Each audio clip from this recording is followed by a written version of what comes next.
Greetings and welcome. I'm Tom. And I'm Shannon. Today we're going to chat about a current pop culture phenomenon, Pokemon Go. More like Pokemon Gone Wild. Pokemon Go has received a bevy of mixed reviews and a monumental amount of internet attention since its release in July 2016. Initially, most reviewers praised Pokemon Go as it promoted interaction in the real world. Both the reviews and internet coverage worked in tandem as the mobile game became an instant worldwide sensation. Along the way, Pokemon Go nabbed the records for most downloaded and most played mobile game application. Selling points behind the on-site augmented reality game include that it promotes physical activity for the players.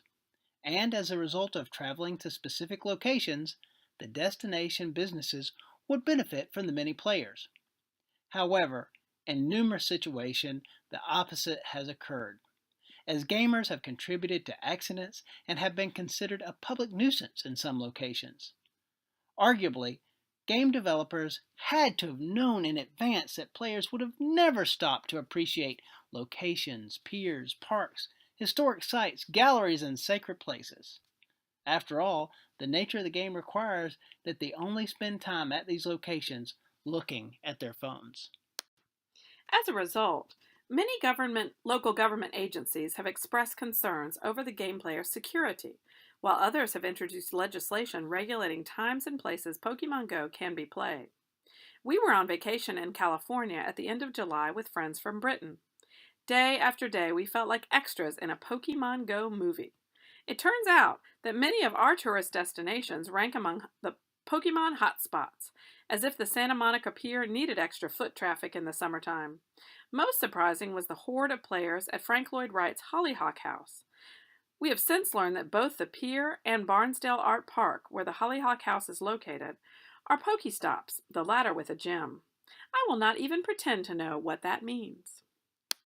Our situation didn't seem so bad compared to funerals and other events disrupted by gamers.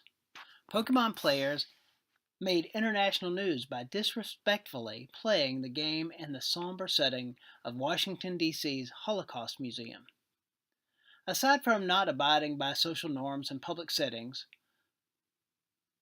of late the swarm of internet stories have changed from a focus on the game itself or issues with its application to a focus on concern for the players.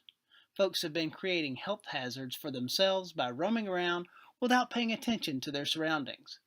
The most notable of these stories were the two guys who fell over a cliff while playing. Fortunately, they both survived the fall. Here are some issues to ponder. Pokemon Go encourages people to get outside, yet the game's core audience includes young and old who generally otherwise stay glued to a television, cell phone, the internet, or a gaming console, or a combination of these.